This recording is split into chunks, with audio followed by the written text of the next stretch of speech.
Day 1.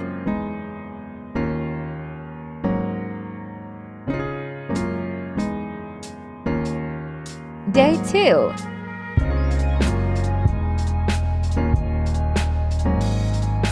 Day 3.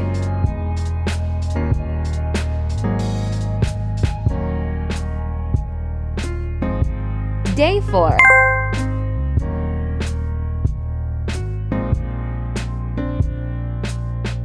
Day 5.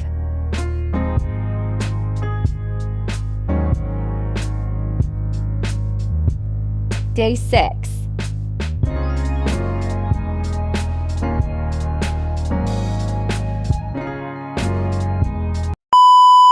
Hey everyone, it's me Celine and welcome back again to my YouTube channel.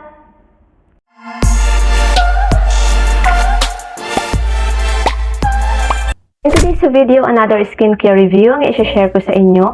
And as usual, sinubukan ko na ulit ito sa aking sarili ng ilang araw at naghintay kung ano ba ang magiging resulta nito sa akin bago ko syempre i-chika sa inyo. Actually guys, matagal na sa akin tong product na to. Siguro nasa 2 to 3 months na to sa akin.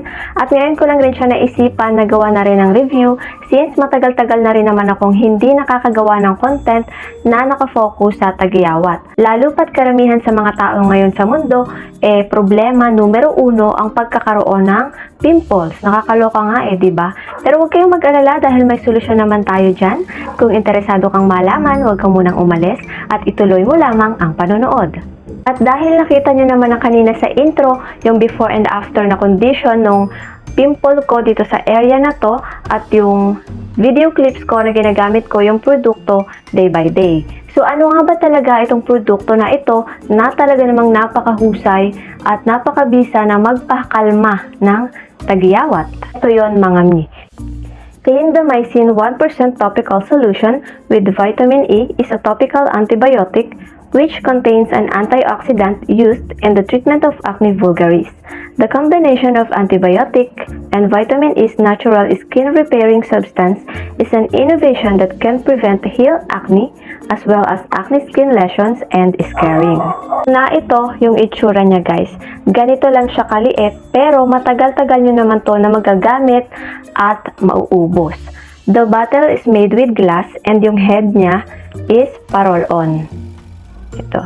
If you guys are familiar dun sa mga perfume nung unang panahon ng Avon, ganon na ganon yung lalagyan niya.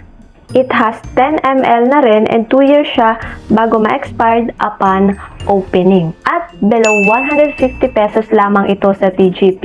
Hindi ko nga lang sigurado kung makakabili kayo without prescription or reseta ng doktor dahil nga kabilang siya ng antibiotic. Pero kung talagang gusto nyo rin na matry at masubukan rin sa inyong nagwawalang tagiyawat, naglagay ako ng link sa ating description box.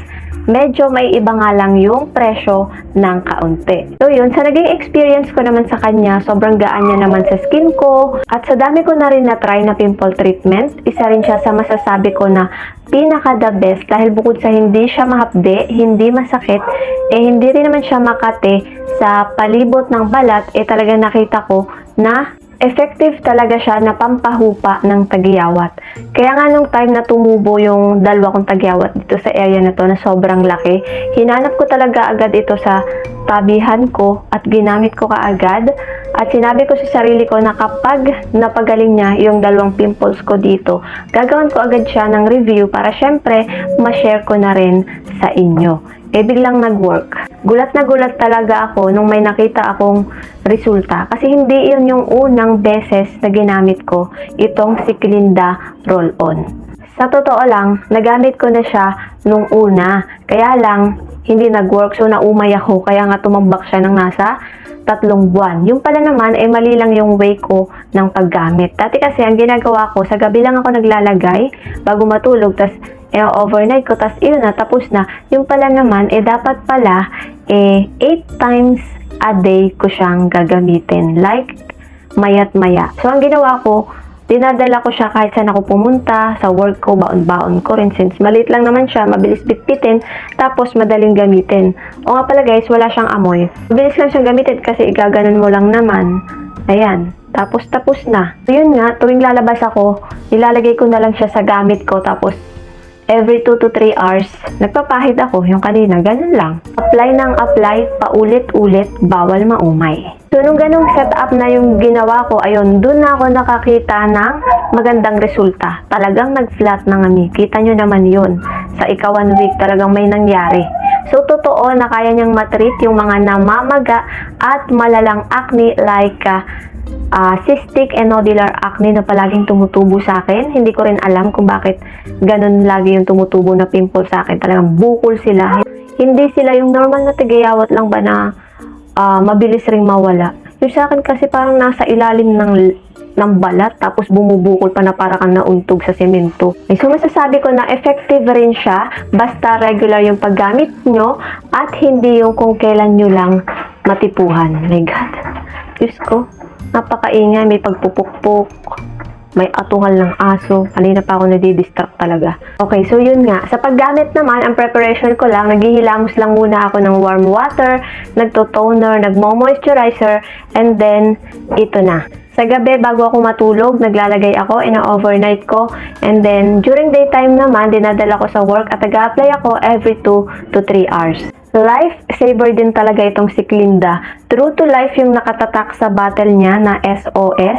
It can really save our skin. Hindi na natin kailangang mag-alala pa kung may tutubo na bagong tagyawat sa ating muka. Basta magamitan lang nito, hindi na ito lalala pa. Mag-apply pala na ito guys, i-shake nyo muna na mabuti, parang ganito, bago nyo ilagay doon sa affected area. And make sure lang rin na mako-cover yung buong pimples at yung paligid ng tagyawat para maiwasan na rin natin na ma-inflame pa yung skin natin. At syempre, ang pinaka-last part ng ating topic today, kung merong good side, meron ding bad side. Ang good side niya, oo, napapa-flat niya yung pimples, no sting, check, no redness, check, no itchiness, check. Tapos, kung mamalat man, sobrang konti lang, halos hindi nyo mararamdaman. But the only downside is hindi niya kayang magtanggal ng marka. Yun lang naman.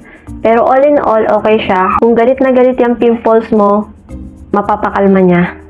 Pero yung sa mga marka, yung mga maiitim na iiwan niya, hindi niya kaya. So, syempre, kapag ka sobrang dami ng tumubo sa'yo na tagyawat, tapos hindi naman matatanggal yung marka, pangit ring tingnan. So, para naman doon, kailangan nyo na lang na gumamit ng mga whitening creams, whitening soap, at saka whitening toner. Para, ayun ay tutulong sa atin para mag-fade yung mga marka na maiiwan ng ating pimples. Kasi hindi talaga kaya ni Clinda eh. So, sa akin naman, kaya nag-fade yung akin halos wala na.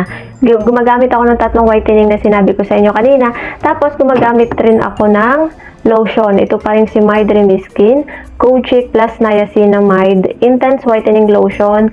Maganda to kasi nakakaputi. Moisturizer na rin. Tapos, sunblock. Protection na rin siya sa mukha. With SPF 30 ito. Tapos, 250 ml na rin siya. Hindi naman na kayo malulugi dito kasi hindi lang naman siya sa mukha pwede.